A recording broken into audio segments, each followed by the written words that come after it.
Foi a maurunga o nika a fogo.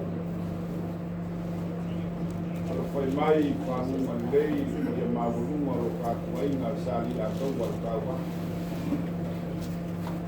O kou soifua o soko ele ngata o le basa a leo. Lea o kako whenai, wa pisina whai maoka re kumangei. Tio ai makua lua ni a malarko. Naropa foi na fio mai o kakuainga sa ke un kahu. Pese le fio mai o lo fio mai le nga uko sa. O fio ma ko. Wa ia apo mawarunga ia. Le ngafa o kangalo makua mukaro le ake kuhu Lisona. O fai alpea. Ngere e mamunika ai o kakuainga. Ako wapelea. Maki whakarawa. Su maki. A fio mai para mai au. O maurunga o kakuai. Ai maurunga o itai au. O mai ame. O mai maro. O mai akuroa. A si usu na fo. Wa, ngao. Nao e whām, hei ma sao malau. Mo iu, ma le whaasau, ma le whakalego le Lavea oi au, le riu le kū. E ke ngare whoi, sunga i ala uru.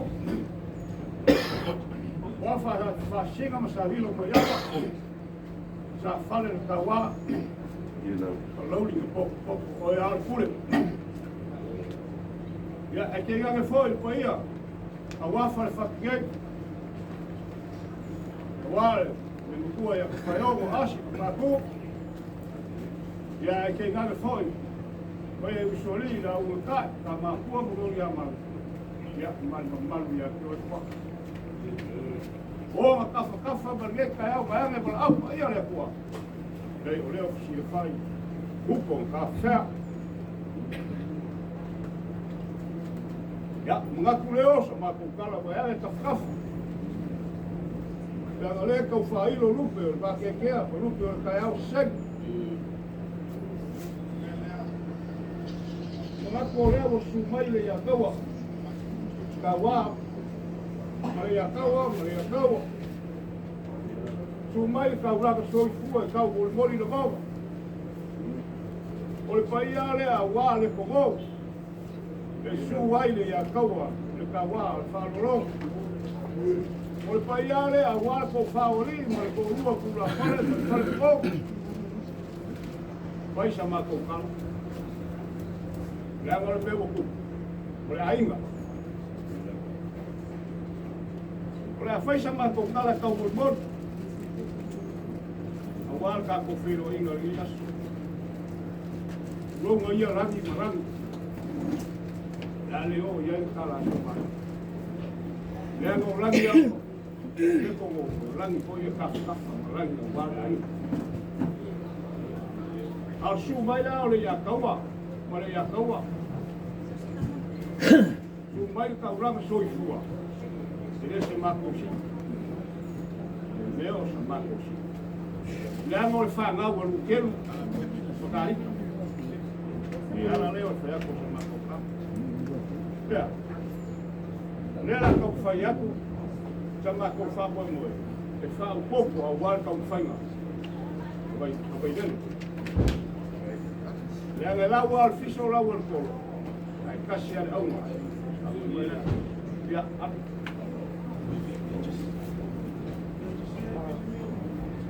kasi la tova ko wa fo ka ko mo mo e sia ya suruma la ko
Wa kapisa umangei o moleaso fia o Tagaloamatua.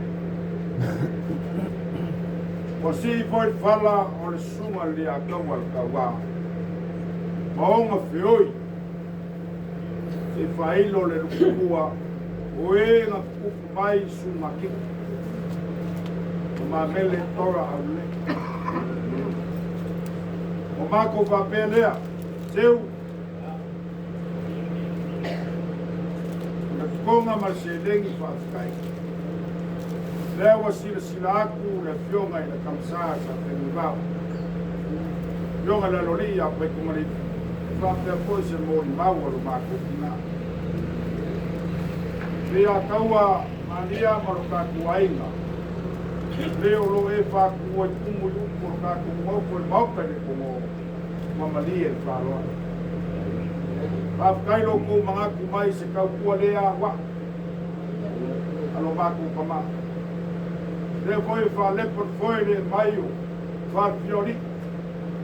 Yo makabui, makabui. E mai se le fio mayo le fionga i kupolo lengo ko sao. E iai le kaopi. O ngei kua ka kuainga. Kaopo mai whawa. Se maea koe sa unginga o kako kamaine soma kai au. Kako whiroai. Kako wharu lave pai pakas. Kele kiki. Aia mapang whakaile no. A kaua o se kua ura te mingei. E a kaua kaua Maria. O se whalolonga lumor kako inga. Le su mai o oere. Neli makua sa li a kaua. E ao na muka leo mea. Kia leo mea uma wal kako whamoi moe.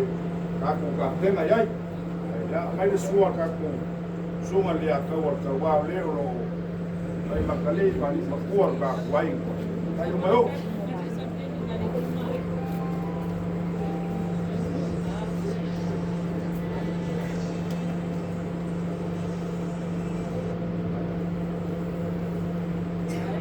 Mai lolo ngama lo kawai e la e aku ke palangi. Ya la komsa le fuwa. Mafsinga ka pau mat papala le le ali. O sua ka sua lua mustisu.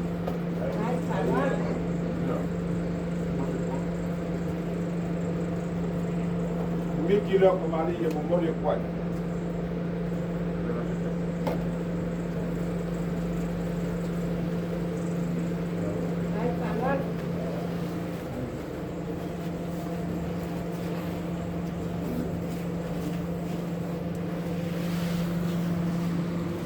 Se lau kala e ave ku e ako lompu sunu e ako.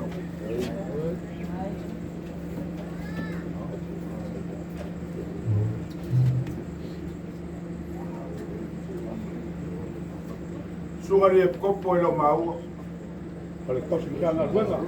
Kausi mkanga luenga. Lua se lau lea ni kausi mkanga luenga. Ea o ngā poi kako whiro ai laso ngi. Ea sila mai māku wai aku. Ea o mawaila e o mea ka wainga e ngoko wherwhatu. Lesi lea ri a kaua. Lau ku whanga e mose la. Mor ke mingi. Oko ke poli. Lava ka penga whangau a kangalong pua mukalo. Veri songa. Mori whango mo e pole whionga pa ki ori a kiongko. Mose lau lea lesi ri a kaua.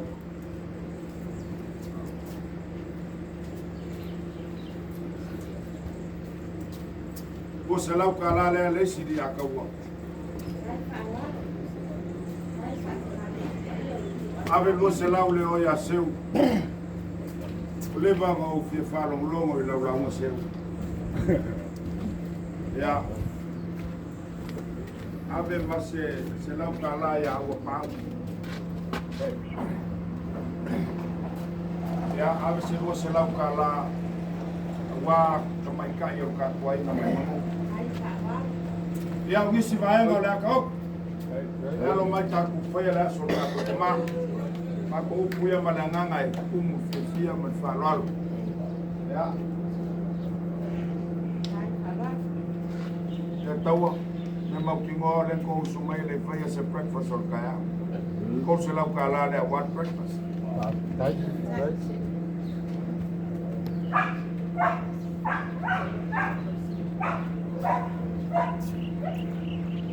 E iai le ka auki whapea. Ka kuku mai ang po le whionga le kamalori e whape fui le doa inga mani whangau.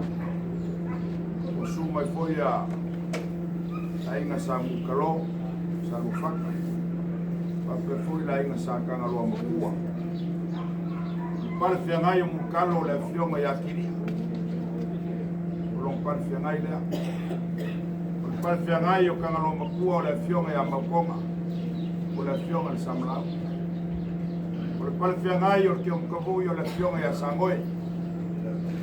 Pika yangi. Walu se whako whala inga ia inga. Rea la ua mangaku ai. O le alafo aku kausinga o le whionga le Tagaloamatua. O le whionga le kapu i lau sunga le a kaua kaua. Kako a inga me mangungu maku whalolo.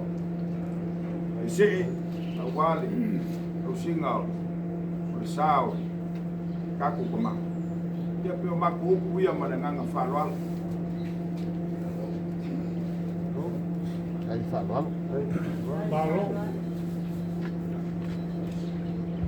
Maria ke mo kavoi mo kupola marka kwa inga. Nanga lele faya se breakfast. Or ko se lau ka la le breakfast ka kwa inga.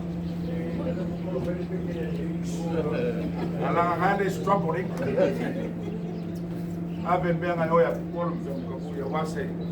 Kia ka kwa inga ni kaya. Ya mako ukuya. Ya, ya la po wa kusunga ya kaua.